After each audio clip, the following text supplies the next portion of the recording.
there's so many things to understand about education.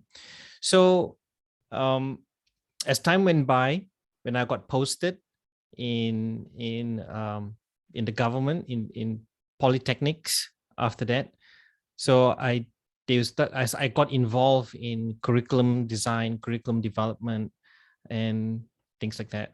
So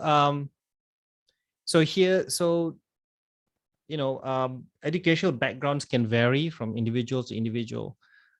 So over the years, I was in polytechnic, and then similar story to Mr. Lee. After a while, I realized there's a kind of a stagnation in the government, so I just had enough. I came out of that because I got an offer from Lim Kok Wing, so I joined Lim Kok Wing I was working with Lim Kok Wing for about 6 years. But then after a while, I had enough as well, because when I was in Lim Kok Wing is pretty much like a design agency. We didn't really have a life, so I needed space to do more of my own work, more my own study. So that's when I joined Taylor's. So when I joined Taylor's gave me the space to do it, and the work hours were flexible, and the teaching hours were well managed. But there were projects which I was really glad to get into, and because of that, many opportunities to share my work. I never really shared my work until like 2015, 2016, when I was encouraged to, why didn't you just share it together with other educators in conferences and all that? So I shared it.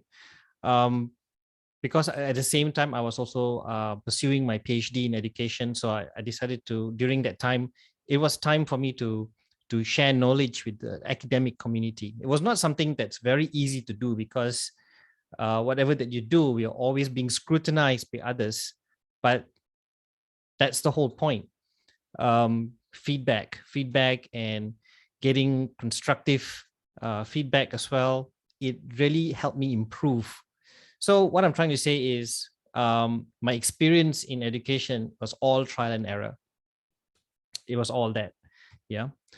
So I got really involved in gamification in 2015. I really got involved. But prior to that, I got started in a very different way, which I will explain shortly. Now I'll share my slide.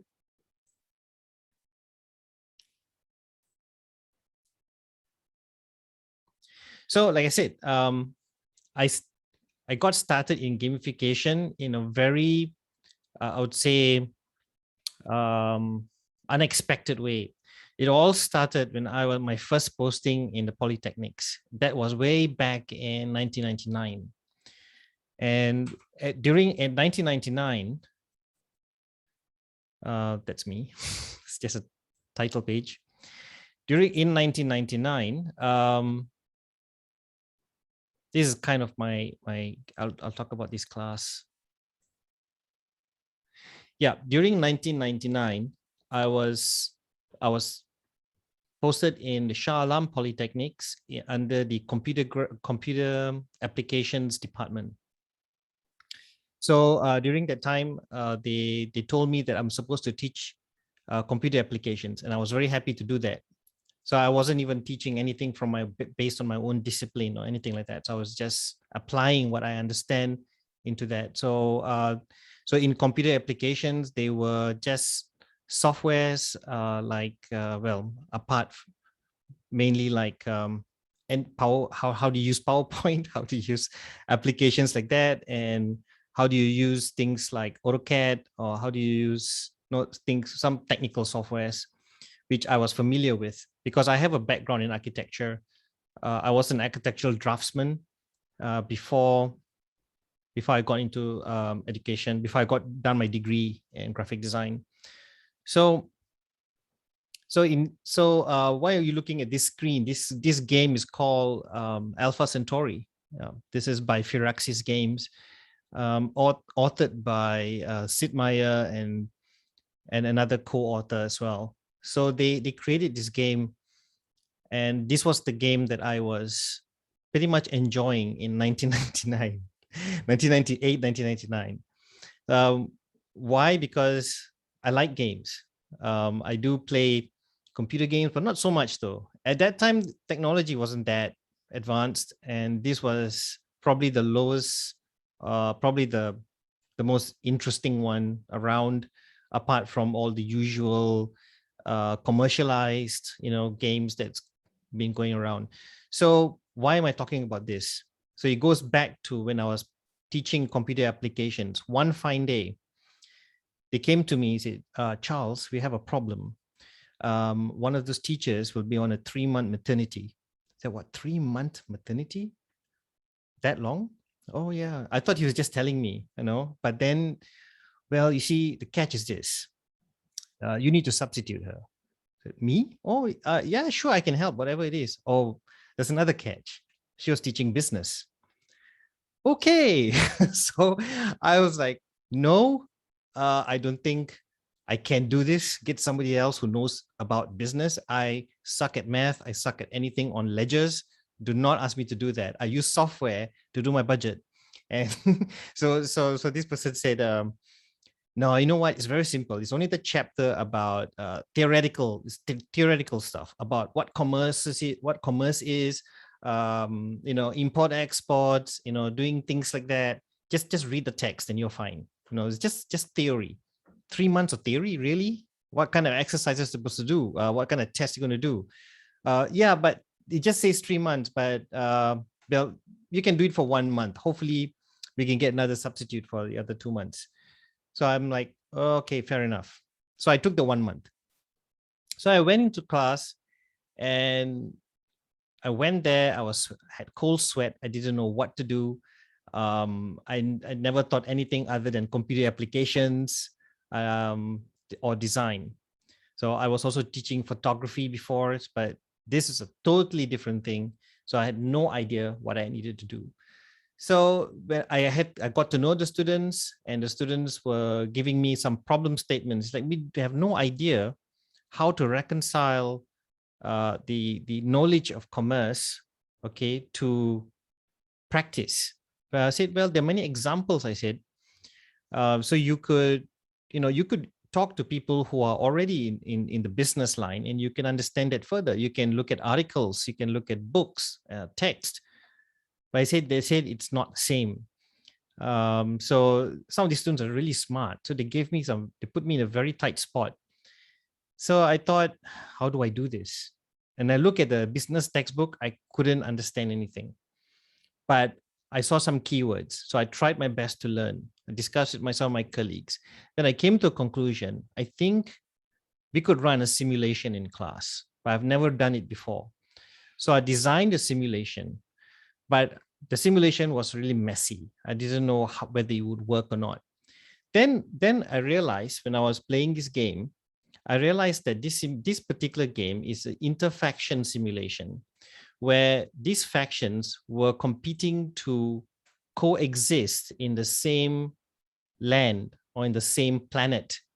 And they all have very different backgrounds, very different religions, very different philosophies.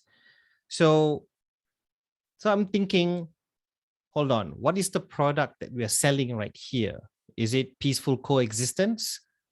What's the main thing, main idea we are selling that's going to be the common ground for all these factions? Because all these factions want to advocate for their own way of doing things. So I decided to adapt this and put it into that simulation. So the next thing I knew, it was such a hit. The students were exchanging things between each other, the student groups. It's like it became like an autopilot thing. It was just happening right in front of me. And they needed to fulfill transactions. They needed to get signatures. They needed to pass letters with each other. And this group who don't really know the other group, they were talking to each other. Everyone was giving each other requirements, criteria. Everybody was negotiating.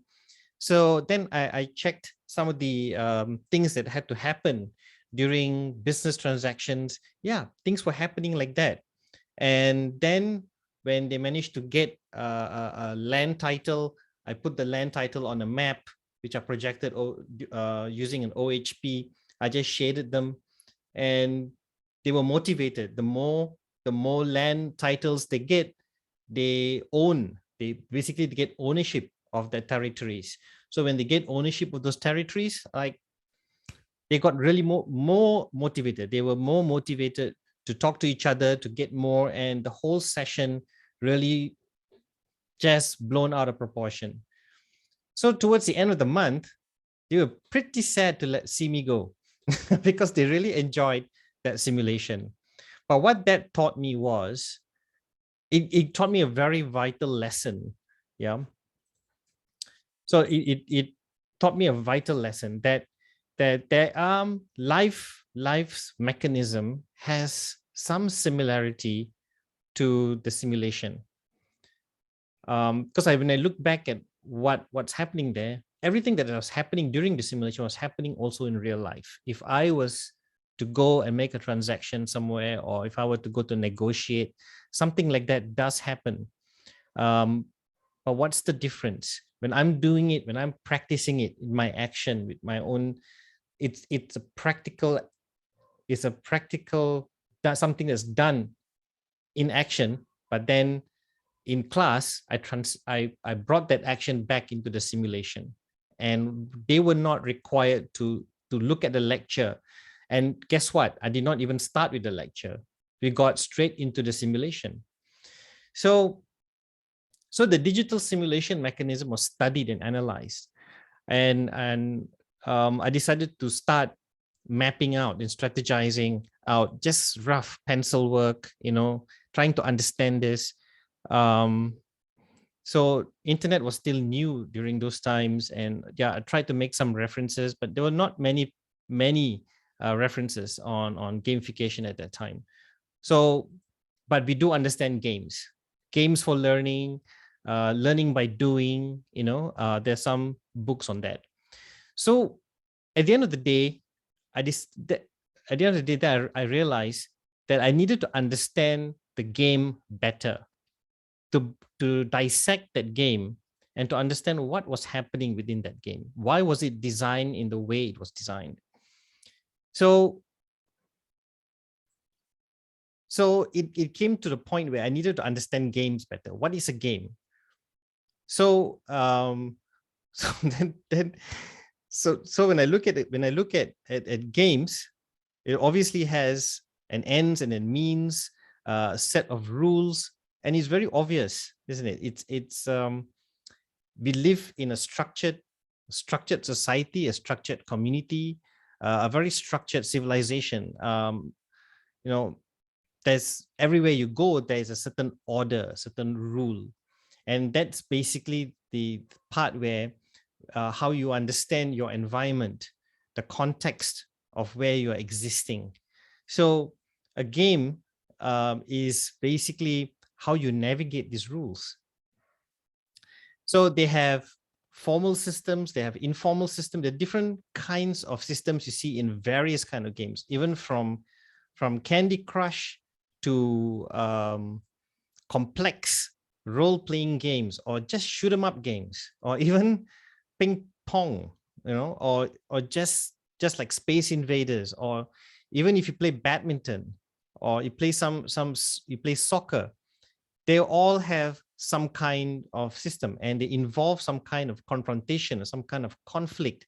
It's kind of like watching a theater drama or watching a movie, that you have a typical story arc, and somewhere along the line there will be some climatic battle. You start off one point, you climb up the hill, you experience that stress to achieve, and then later on you come to a resolution, a typical story arc. But then in a game, I realize there must be some similarities. So there's so many different definitions. There's no one definition of what a game can be. And there are two specific schools of thought that you can see. Number one, ludology. Now, ludology is purely competitive play, or just challenges. Yeah. Narratology is about story-driven play. So it's understanding how you navigate within your context. Now in ludology, you see this kind of games. They're all these different kind of games. They come in different forms, and it's pretty much you trying to overcome all this challenge or trying to navigate yourself within the rules. There's no complex storyline. There's no complications. You just want to, try to throw the ball. As long as the ball go in the net, you score. That's it.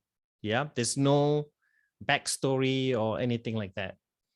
But when it comes to no, so basically the essence of competitive play is this: you throw the ball, it goes into the net, which means you play to win, you play to score, you play to gain, yeah, you play to understand, to learn, you play to stay alive, and it does not it's not dependent on any kind of complex narrative.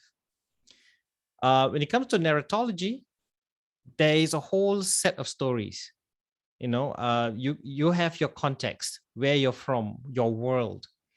Yeah. So when it comes to that, you can see many different examples of that, and it's becoming very, very popular because people want to relate. When they are in a game environment, they want to relate. So it's really about playing to achieve some kind of story. When I'm driving to work, prior to the pandemic, when I drive to work every day from Shah Alam to Taylor's Lakeside campus, the traffic is crazy. Okay, traffic is very, very bad. And people don't really follow the rules. There's no integrity. Me included sometimes, because I try to cheat myself. Now, being very, very honest, but it's a kind of game that we play, isn't it? Because when I leave my house, I start off there. I start to have an idea of my path. My main, I would say my main quest is to reach campus.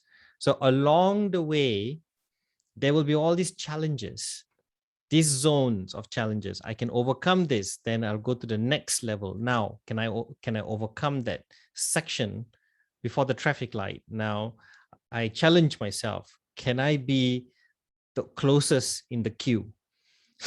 so I tried to challenge myself. So I started to see the whole journey like kind of a navigation path. I know I can't change the rules. The traffic lights is going to be there, the road rules are going to be there, the rules surrounding our environment, they're not going to change. But how do I navigate myself within these rules? So how do I navigate? I'm the player, so which means I have to decide how I'm going to navigate it. But the rules are there; they're set for me. Yeah. So I complete this challenge. Now, the gaming aspects or the gaming perception is there. I think a lot of people can relate to that. But to understand, one of the first steps of understanding gamification is to first be a player yourself. So this goes back to what's happening over the years. Now in today's pandemic, you will see newer statistics and how consumers are getting involved in purchasing games or getting involved in gameplay. There are various different reasons factored into why games are being sold very well. So there are many reasons. And you'll be surprised, game revenues are picking up, especially this year, because people are staying at home and people are getting into that. So lots of educators or some inventors or authors of softwares are trying to create value, educational value within these games. A good example is Assassin's Creed. For example, there is a teacher in Europe. He actually used Assassin's Creed in his classroom to teach history, because lots of environment in Assassin's Creed were mapped out according to historical records. So there were conventions is beginning to pick up. People are beginning to understand the impact of games, even competitive games, and you know, all mobile games and so on. So you have game creators, and believe it or not, all these creators here, they are not trained in art and design, but they are lawyers, they are physicists, they are science people, you know, and they created a game that was so successful. It's like actually available on Steam. It's called Simulacra. You can check it out. And they did so well, and it's got a lot of international attention, and it's a commercial success as well. And they've came up with a sequel, and now they are also working on developing for different kinds of other games for mobile. And Simulacra is pretty scary. It's kind of like a horror thriller kind of thing. So now most gaming traits exist. Whatever these games, when you are a player yourself, you would be able to identify traits in games that may exist in your classroom or any kind of community engagement. It's just a matter of how you take advantage of this. Is a matter of that. But what are these traits are? Now, number one, the need to play and challenge. Now, in the classroom, there's always been that need to play. Students want to play, kids want to play. And if it's up to them 100%, they will play, they will not study. But so what are the remedies for that? Now, this is not new. That this remediation of play and learning has been for decades and decades. So what that means is today we have educational games. We have games they're perceived kind of games. There are games, literal games that you do in the classroom. There are simulation games you do in the classroom. But when they do this, you are actually fulfilling the need to play. But the learning part, yes, you somehow weave the learning part into the game and they would achieve it. Then you give them the lesson. Now, why am I showing you 3 puzzles? Now, why I'm showing you 3 puzzles? Now, the need to play and challenge is strongly related to the need to be able to have opportunities to win. Now, opportunities to win or opportunities to explore, opportunities to manipulate your situation or turn your situation from being labeled as a problematic kid to, or being labeled as somebody, or the self-label they put on themselves as I'm unable to do this, to yes, I'm able to do this. It happens when you're a player. Now, example is when you look at the center puzzle here, the number puzzle. Now, if you notice, each of these puzzles have one thing in common. But before we go to that one thing in common, you see, can you imagine that the 1 to 15 here, can you imagine that white square is also a number, 16? Can you imagine what would happen if you have number 16 there? Would you be able to solve this puzzle? Would there be anything to solve? Nothing. There will not be anything to solve. Why? Because you're unable to move it and you're stuck in the structure. You see, it is parallel to our own life, right? If we are stuck in the structure and if there are no opportunities given to us for self-development, for opportunities to be able to turn the understanding of no, I can't to yes, I can, then it's like as though that there's no piece that the numbers, it will as though like that number 16 is there and you can't slide it in any way you want. But now you have to have an empty space. What is this empty space for? Because the empty, it's logic as well. Because if you remove this one, if you remove number 16, then you can actually move it around. And if you jumble it up, you're able to come back to the same sequence. So isn't that interesting? Now in Tetris, for example, the blocks here, the only reason why you're able to put the blocks inside this puzzle is because there are opportunities here. There are space. There is space. There's room for navigating the blocks. And then you can put them in the right order and fit them into the puzzle. Now, the Rubik Cube, can you imagine the Rubik Cube? You're unable to move it. How can you not, how to solve a Rubik Cube if you're unable to manipulate it? So the Rubik Cube looks impossible, but it's possible to solve because you're able to twist and turn it.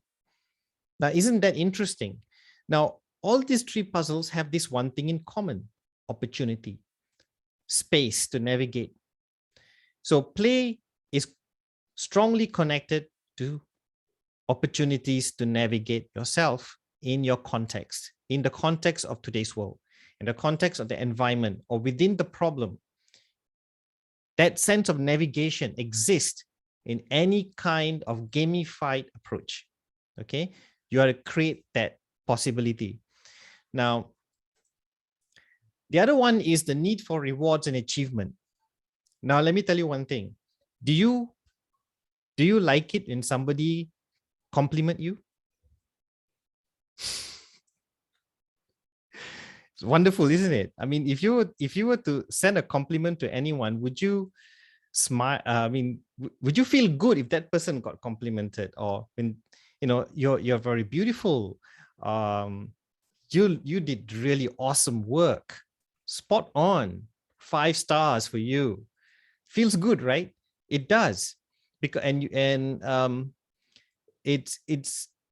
it kind of like they want to do it, and the more compliments you get, the more motivated intrinsically that you want to do more. Yeah. And motivation comes in different there are so many types of motivation. If you help somebody, if you help a student and the student feels better, or you counsel the student, or the students feel better after that, it's kind of a reward for you as well, because it's almost like, can you imagine like one level up or something number just pop into the air whenever the student feels better? So you feel, you get some kind of reward. So in the same way, right, students want reward, and you want reward. When we want reward, then we can put ourselves in the student's shoes or the player's shoes, whether and feel that. So whenever you play mobile games, right, what draws you to a particular game is all these things. This cool little animation that says congratulations, all the little coins that appear. And coins, what are they? They relate to profit, they relate to money, they relate to getting rich. In real life, you cannot, I mean, in order to get your first million, unless you try a lottery, unless you get or sell cryptocurrency or something, unless you get do all that, it will take a long time to achieve your first million. But when I play The Sims 4, I just type motherload in there and I get 50,000, and I keep pressing motherload and I get 50,000 until I get about 1 million or 2 million. And I'm like, I'm a millionaire in there. I can buy anything I want. It's so rewarding. I'm able to do something like that. And there's so much of it's so labor intensive to play games as well. You invest, you're so invested into it because you want those rewards, and then you can redeem those. And believe it or not, there is this game online called Axie Infinity. And Axie Infinity is something like a cryptocurrency. You play the game, you play a game and you earn cryptocurrency. It's quite incredible. Okay. It's going to be like this. They already have in-game currencies that you can redeem for actual currencies and things like that. So people are motivated by this because they see something inherently possible within a game environment. So rewards and achievement is definitely one of the biggest need. Another one is the need to learn from mistakes. In real life, right? Some mistakes can be very, very costly, quite sometimes fatal. Sometimes can be, it can put the person in a position where this person will have this self-condemnation, and they start to feel really bad about themselves because they fail. They feel like a failure and things like that. But in a game, you can make mistakes very safely. In a simulation, you can make as many mistakes as you want. That's probably why some lecturers will tell the students, when you come to class, you're not here to only get an A, but you're here to make lots of mistakes before you get an A. So they encourage to talk about mistakes. There is a university in America, in one of their design thinking, one of the websites in design thinking, they actually talk about things that don't work. And the first thing you see on that website is things that failed. Things that failed. It's not like some websites, they just self-glorification or just glorifying what works. But on the other hand, you talk about what has never worked, what has failed. And because of that, it became so well known. Because of that, those inventions, those products became, well recognized and successfully had commercialized it. So the need to learn from mistakes is also a need, because students need opportunity and space to navigate. They need space, opportunity, to know that they can do it again and again and again. So there you go, extra life. Yeah. These traits definitely contribute to motivation, engagement. Yeah. So to recap, the need to play and challenge, the need to get rewards and achievements, and the need to learn from mistakes. Now, the funny thing about rewards and achievements, it's not always like dangling. Some might say that, okay, you're just dangling the carrot, just like the Pavlov experiment, but it's not that at all. Things have changed, isn't it? You're not conditioning behaviors alone. Yes, it does condition behaviors, but isn't there something a lot more to it? But the essence of it is, other than conditioning, behavioral conditioning for rewards, it's also self-empowerment, because you're empowering them. You're giving them the power to tell themselves, I'm able to get this because I've put in my effort. Because I have labored for it and I deserve the reward. So it's in a way empowering. So there are all kinds of different examples out there. Yeah. I think you have tried some of these in your class. We have tried Kahoot. It's a great engagement, like especially during lectures. I used to use Kahoot only when it's necessary to do a little quiz, just to recap on a specific concept or things like that. But in what I believe is, my approach is non-prescriptive. I did well in my thesis. I was advocating about non-prescriptive pedagogy, non-prescriptive approach to teaching, which means usually you start with a lecture, and then, or you start teaching the theory, and then you do an activity for the students. But the comprehension level is still debatable. There are varied data concerning that. Nothing conclusive though, but the data does vary.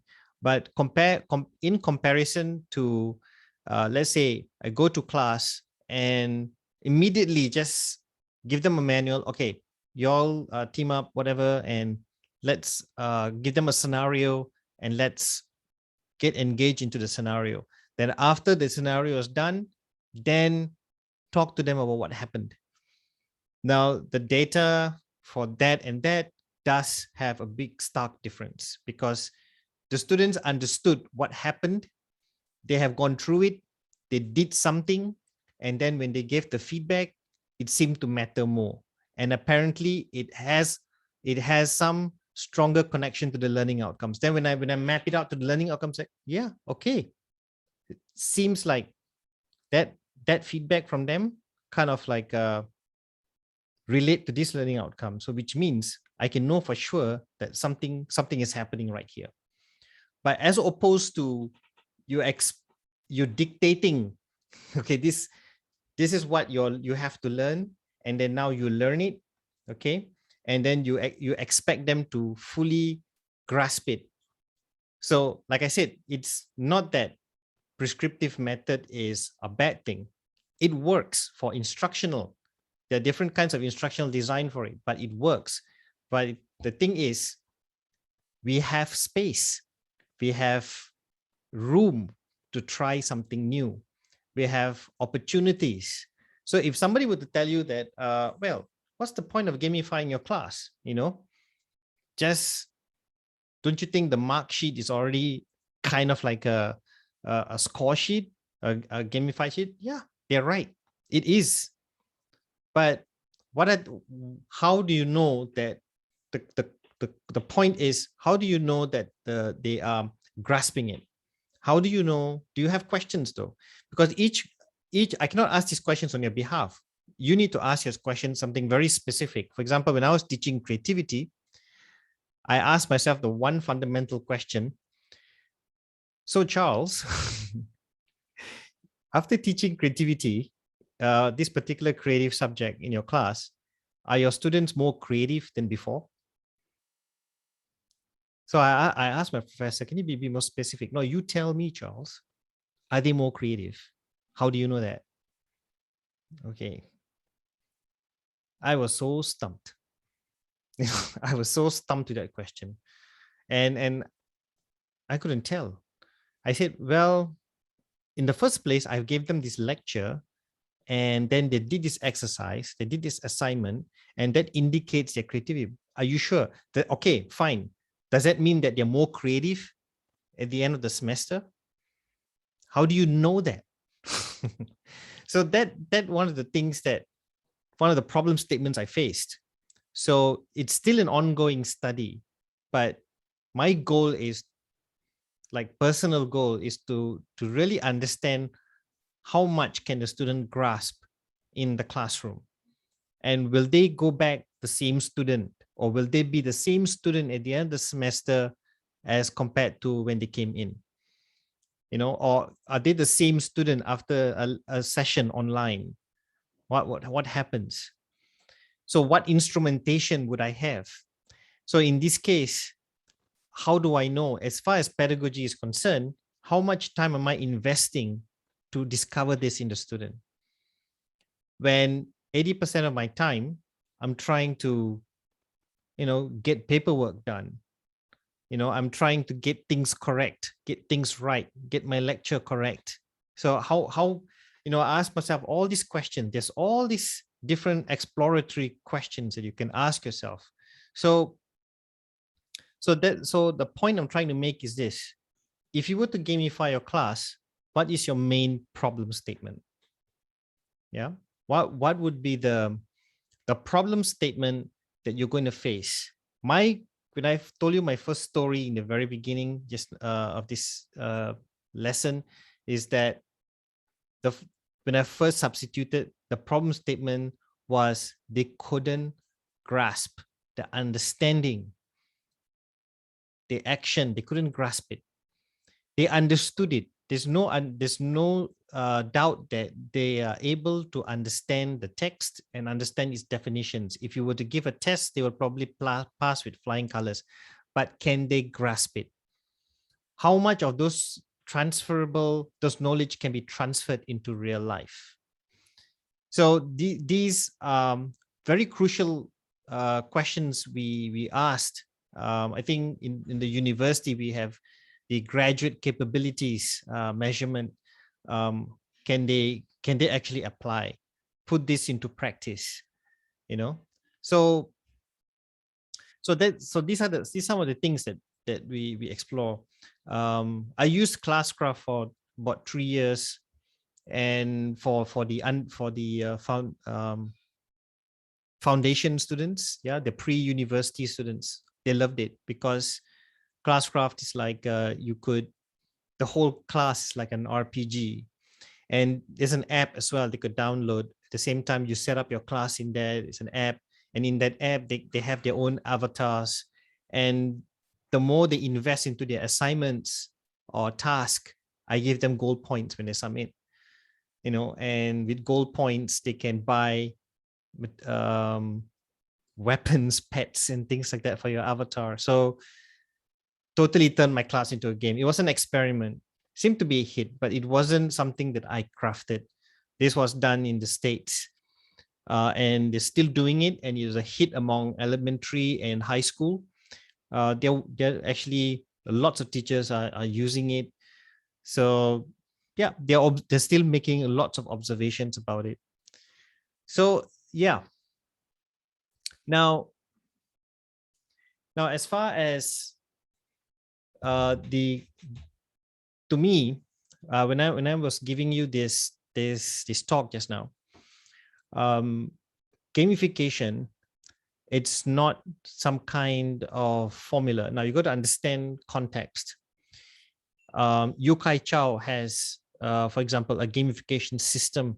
Yeah, you have many other gamification systems which are created, but you have to understand it is like this. When you have different engines are used differently. So if, for example, if you want to increase the sales of a product, you apply a gamified strategy to increase customer engagement. If you want people to be able to buy those kind of pharmaceutical products, and you want it to be rewarding for the customer, so the customer can redeem other things with it, so you get customers to get points. And that and yeah, I go for the carrot all the time and I do my groceries.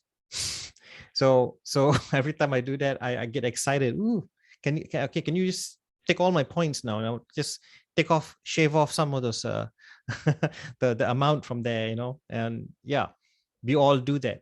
So gamified strategies are always going to be there. But now, like, you put yourself in the context of this engine, the education engine, but within the education engine is just so many different components.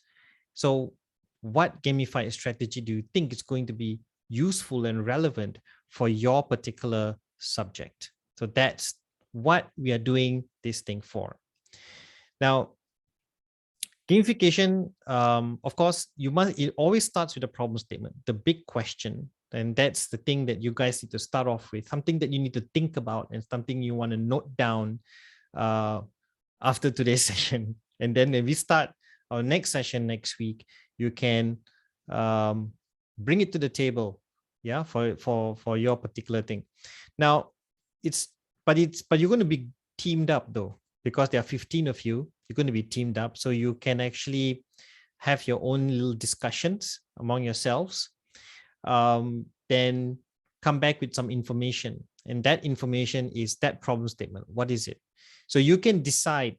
You three of you can vote as to which subject that you want to try out. Choose the most difficult subject to gamify. Don't choose the easy ones. Make it difficult.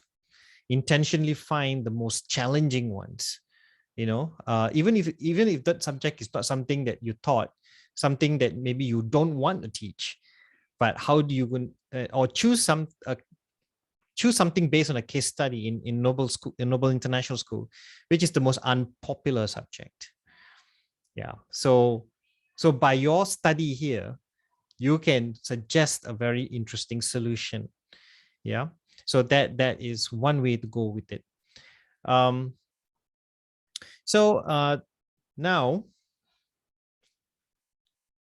I'm going to share a screen, and I'm going to show you a little something that you're going to learn to do as well. But first things first, let me see.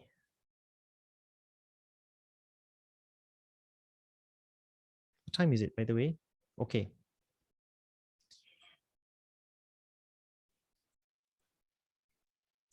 Okay, so here,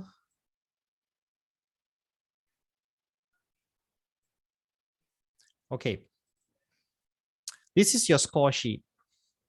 Okay, this is currently what you're looking at. This is going to be up on the website, so you can refer to it. So I will send those links to you. via email. So here you could see your names and then your subject start. Okay, did I get the gender right here? Melvin, okay. Okay, sorry. All right. Should be fine, yeah? Should be all correct. Yeah. If I didn't get it right, let me know. I think it should be fine. But so these are your score sheet. Now, in the overall of your until level 2, you've got challenge 1, challenge 2, challenge 3, and the demonstration. Demonstration will be in level 2. Okay. It will be in level 2. So the first 2 challenge, I believe, will be in level 1. So challenge 3 and demonstration will be in level 2. Yeah. So I'll move this to move challenge 3 to level 2. So challenge 1 and 2 will be here. So at least you got 2 score ranges. One is 30%, one is 15%. So challenge 1 is to create a game. Yeah. So your challenge 1 is, number 1, you have to team up in teams of 3, okay, and create a game. So which means that you have to team up, and I need to put a group name here. Yeah. So once you teamed up, in fact, why don't you team up right now? Let's take a let's take a couple of minutes to do that. So why don't you team up, and once you have teamed up, how do you do this? Shall I randomly team you up? Would you like me to randomly team you up? Should be fine. Yeah. Okay. All right then. Okay, let's say 15. So groups of 3. Let's say 1, 2, 3, 1, 2, 3. 1, 2, 3. 1, 2, 3. 1, 2, 3. Okay, so we have. Okay, so all the ones. Okay, I'm going to shade. I'm going to put 1 here, 1 here, 1 here. 2, 2, 2. My gosh, it is all that, right? What can I just copy it? You see how bad am I with numbers? See, I'm bad with math. Why I could have just done it in the same place, but it's just a matter of changing the name. Okay, so let's get rid of this one. Okay, so number 1, do you want to propose a name for your group? You want to name your group after fruits, or name your group after animals, or you want to name your group after herbs? What would you? I know. Movies. Name your group after movies, maybe. 3 Marvel. So what? The Sanji, whatever. Shang-Chi. Okay, so Shang-Chi. I think I just put caps. Shang-Chi. Okay, so you got group 1. Group 1 is called Shang-Chi. Now, the reason why I'm doing this is because it'd be easy to sort your group out. Okay, group 1, Shang-Chi. Group 2. That means it's 3 teams of 5, is it? Yeah, I was wondering, is it 3 per team or is it 3 teams, sir, that you are trying to organize this? Teams of 3. Teams of 3, it should be 1, 2, 3, 4, 5, I think, the way you should. Is it? Yeah. That. Okay. Then it will be 3 per team. Then okay. Okay, 1, 2, 3, 4, 5. Then 1, 2, 3, 4, 5. 1, 2, 3, 4, 5. Oh yeah, you're right. Terrible. Okay. So Shang-Chi here. Okay. Then what about the others? Group 2. What movie name you want? If I were to name it, I'm going to probably give you a very bad one. Kung Fu Panda. Kung Fu Panda. Okay, Kung Fu Panda.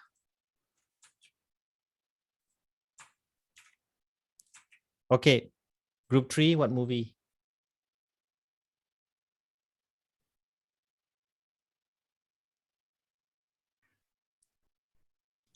I think now group 4 should be Shang-Chi because now Sarah is in group 4. I think group 1 needs to redeem themselves. Okay, so okay, group 1. No, it's okay. I just well, Mr. Charles, I have to change everything. No, can, no problem, one no, I no named. issue. Shang-Chi was 1, right? Okay. So if Shang-Chi is group 4, right? Okay. Yeah, now Shang-Chi is group 4. Okay. It follows Sarah. Okay. No problem. Okay. Right. So group 3 or group 1, group 5, anyone? Let's name it. Can you put Minion?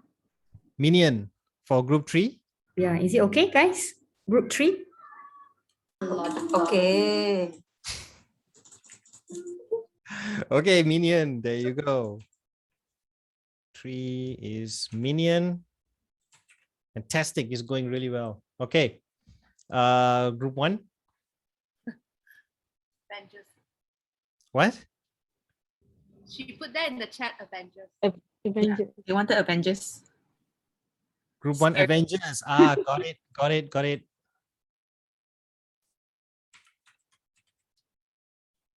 Okay, group 1 is Avengers. Okay, last group. Should I just say Iron Man, Miss Rachel, Miss Xiaojin? Okay then, Iron Man it is. Sure.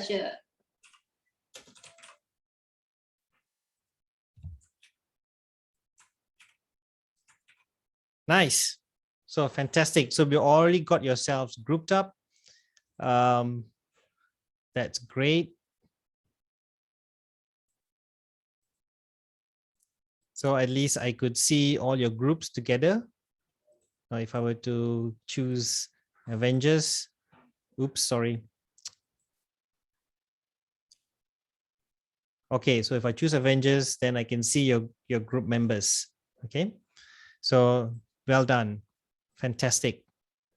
Okay, good. So now I can sort your groups out so I can distribute your scores right. Now, what's happening in this sheet as well? Sorry. What's happening in this sheet is you have your little rubrics down here as well. So let's say if I wanted to see Ui Weini's rubric, I can go to number 9. Then I can see your scores. Okay, so challenge 1, challenge 2, challenge 3, and your demonstration.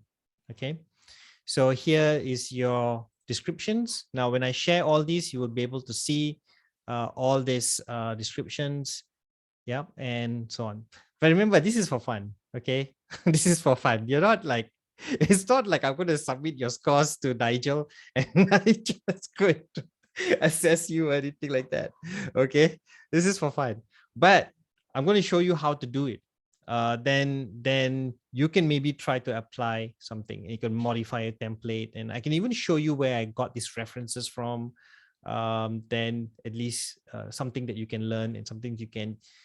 And it'd be really good if we continuously kept in touch, even after level 1. Then we can see where your assessment is taking you and what kind of data you're getting from your classroom. That'll be very exciting. And who knows, perhaps we can actually write a paper on it or something like that. So that'll be fantastic.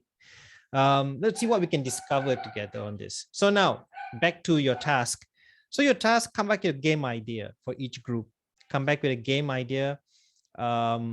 create a game. Doesn't have to be a game for your class just yet. Just create one game that perhaps I could learn something from.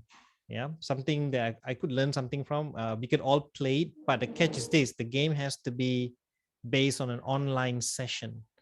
Now, the game doesn't have to be a very long game. Yeah, so just each one of these group come back with one game idea. Let's see which game can fulfill these traits. Okay, some of these I want to be able to play it again, basically. So create a game where I want to be able to replay it. I want to replay it again. As long as, like, say, I'm going to wear this hat. Okay, I'm going to wear this hat. I'm going to be a very difficult student. Okay, let me give you this character of this student. This student is very hard to please. Okay, this student is very, very hard to please. And this student, don't seem to take studies very seriously, and probably has a bit of ADHD as well. So, yeah. So think about it. And if you can create a game, the challenge is create a game that a player would want to play again, but it has to be an online session. It can be educational. It can be partially educational, and can be entertaining. How you want to do it. So each group have that game idea, and see if you can. You don't have to do anything complex. Even just next week when we come back, we'll just play it. You'll see. Then once you play it, then I will input your score for that group in the rubric. Okay, let's see. If you want to play it again, yeah, then your game plan is going well.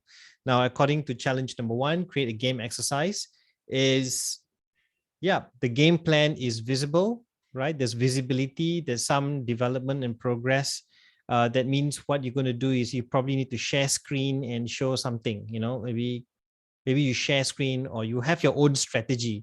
I kept it a little general because your strategy may not even involve sharing screen. So I don't know how your strategy is going to be. If you have more details and more visible strategy, clearer, more additional details. So the details can be anything. Yeah. But it could be an all-round balanced game plan with clear functionality and entertaining elements.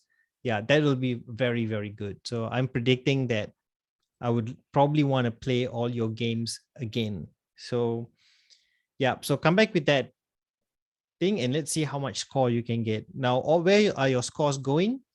Your scores are going to your leaderboard. This is here your leaderboard. Yeah, so I'm going to teach you how to do this as well. And I probably would love to make a badge just for you. Yeah, but currently all these badges are customized for this at this point, but I can show you how to graphically change this. If you want to know more, I can talk to you more about how you can modify these badges. There are definitions for these badges. This is how your badges will look like. Currently, I'm reusing the description from my class. So sorry, but it's kind of general anyway. So these and of course you'll be able to see your progress. Currently it's not appearing because there's no score yet, but once the score comes in, you will see a chart appearing here. Okay, so everything here is self-updating. Everything here is self-updating. So usually I get my students to see something like this. For example, this is currently what I would probably what you would probably see.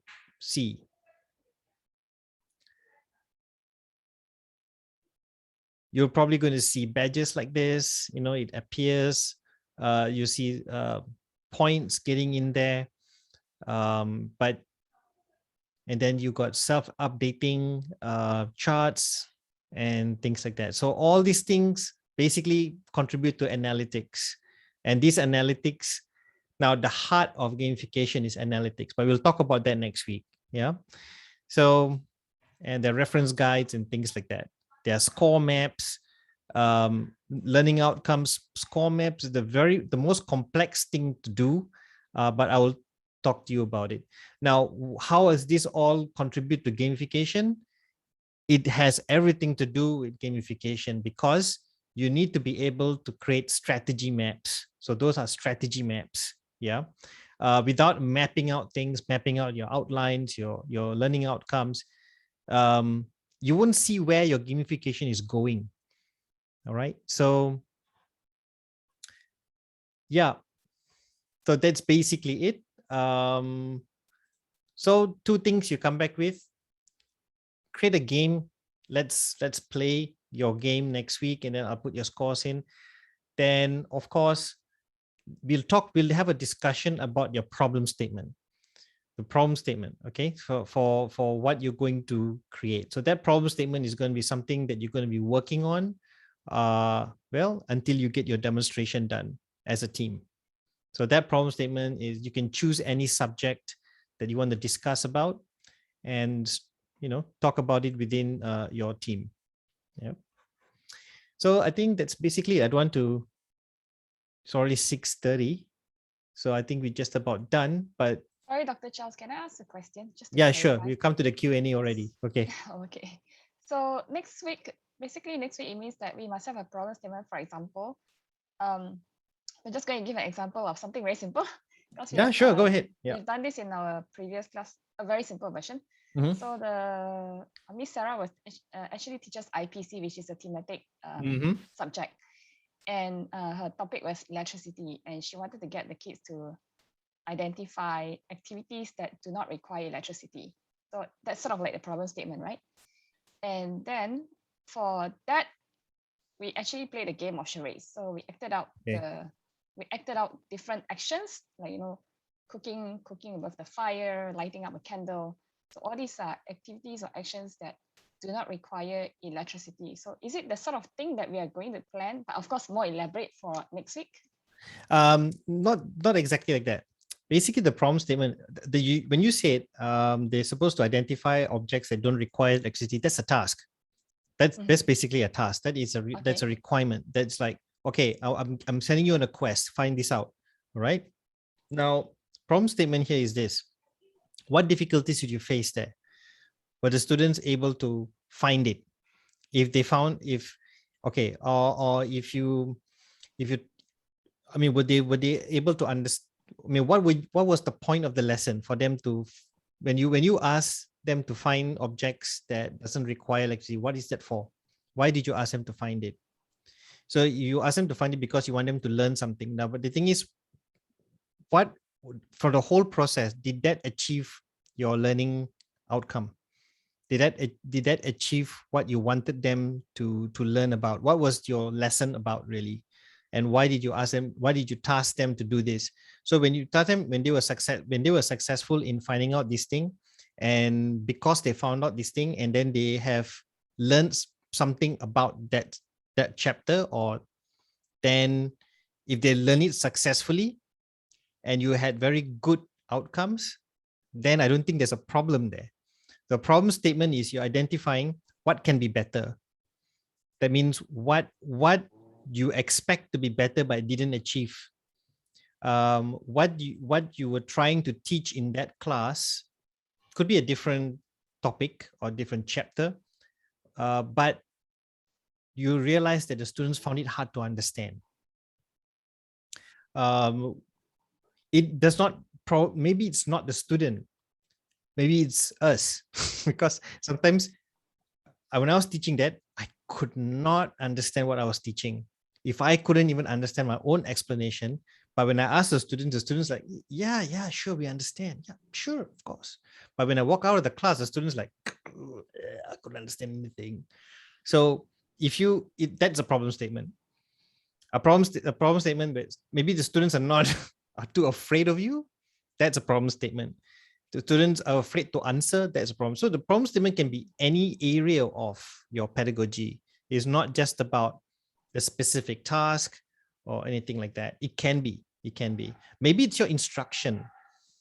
Maybe it's that. So yeah, find a problem statement, but try to find this problem statement which maybe has been recurring, when you think it's recurring. Don't dismiss, don't I would say, don't trivialize anything. Nothing is taken for granted. Don't worry, don't tell yourself, it's just a small problem. No, this cannot be a problem statement. It could be, because it can be so simple. You'll be surprised, because I've had student response and student evaluation. I thought I was doing great.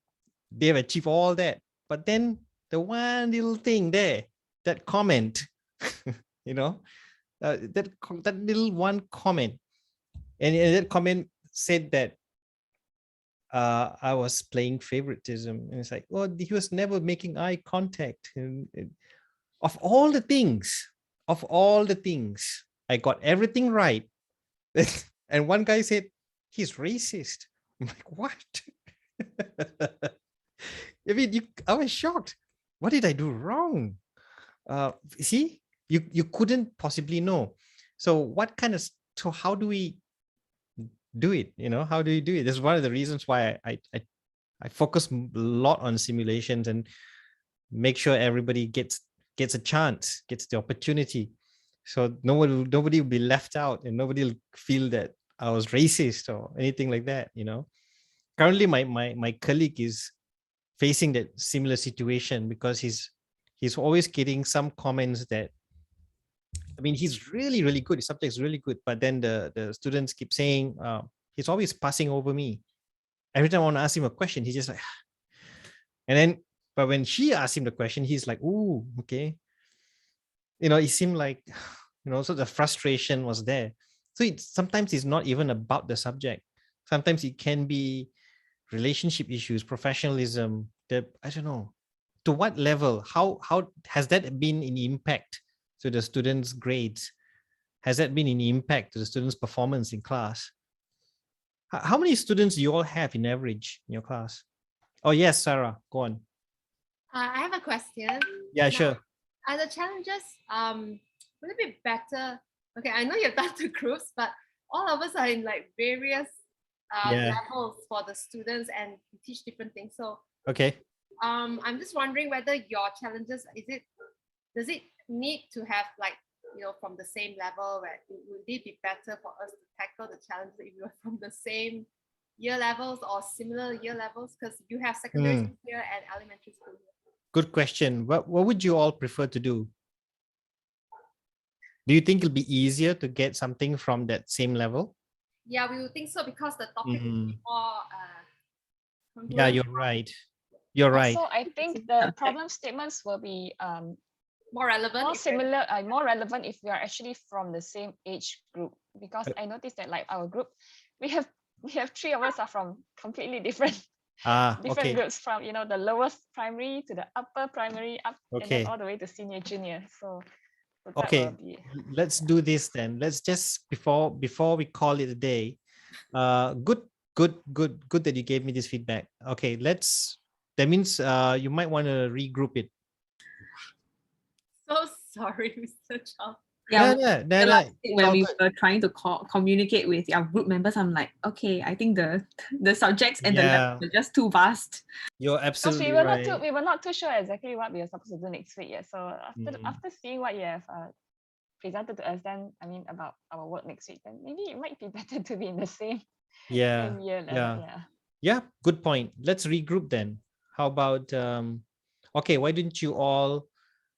Okay, so for us who are in the lower primary will be Sarah, Okay. I, and Rachel. Sarah, Stephanie, and Rachel. Okay, wait. Sarah. Yeah, you can put a KS1 is fine. KS1. KS1. Yeah. KS1. Yeah, K Yes, for kangaroo, S for Singapore, 1. 1. Okay. Yeah. KS1. Sarah, who else? Sarah and Rachel, though, just below me, number 10. Rachel number 10 and number 12. Rachel, you okay? Join us, huh? And number Yes, 12. yes, yes. Okay, Thank so you. Stephanie. No, number 12, not Sonia. 1 below. Sorry. Okay. Yeah. Go on. All right. Okay. What about the others? Juju stick KS2, right? Yeah, I'm KS2. Okay. Juju is KS2. You don't have exactly Joy? 3 though. Yeah, we You have 4, I think, in KS2. Is it okay though, Mr. Charles? Dr. Charles? Okay. So you want to group up in group? Okay, fine. So we're grouping up by level. So this is going to be different. Okay, great. Okay, fine. Who else? KS2? Miss Tin. Joy. Joy. Miss Tinsha also. Dalai Magal. The second one, number 2. One. Number 5 and number 2. Yeah, and number 5, Melvin too. Okay. And Melvin as well. Yeah. Okay. All right. Okay. Thank Now? you, Dr. Charles. No problem. And then who else? And then it's a secondary already, I think. Okay, secondary, right? Okay, suggestions? I think so far for us, Miss Allison and also Miss Farah, we teach KS3, right? So we can still remain in the same group. What do you guys think? I'm okay. Okay. What group is this? What group are you? Okay. KS3. Yeah, but which one you're classified on? Yeah, the same group. Miss Allison, Miss Farah, and myself, Sonia. Oh, sorry, listen. Avengers. Avengers. Yes, correct. So KS3. Yep.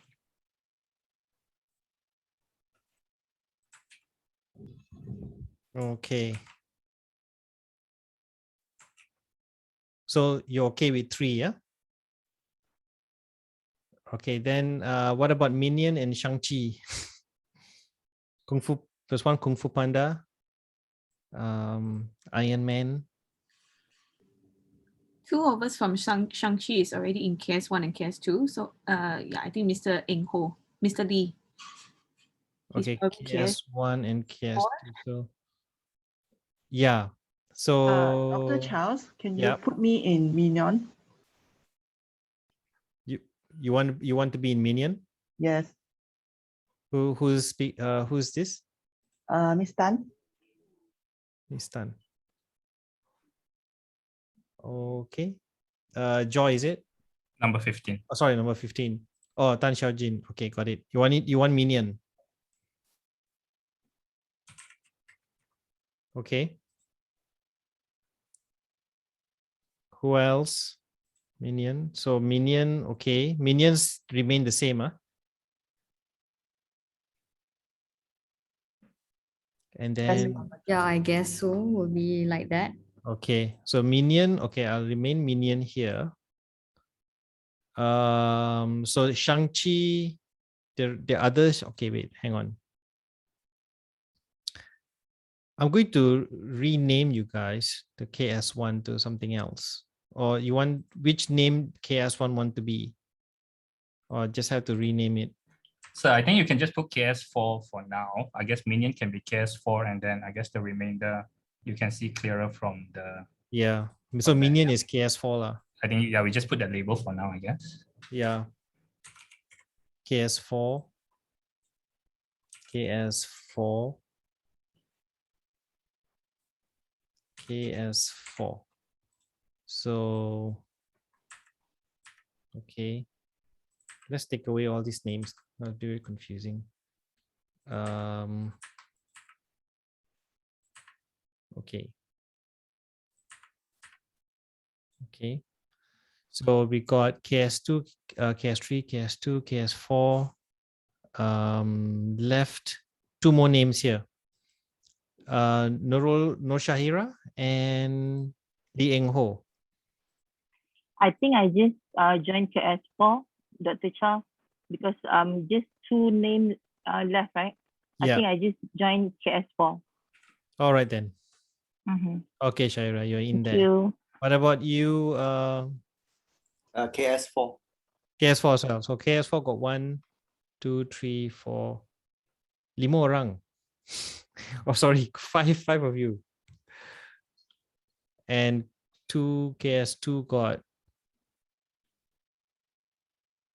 KS3 got 3. You okay? 5. Everybody okay? They have 5 of them. I'm Dr. okay. Charles, yeah, Dr. Charles, I I'm think we are okay. We are okay. is some of the teachers intend to use the same level, right? I think Yeah. we are okay. Yeah, we are Mm. okay with 5. Yeah.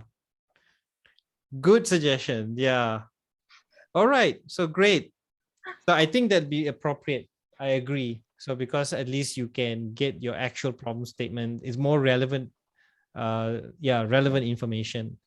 Nice work. All right then. So I think we are done. Looks like I'll assign different names for this, or you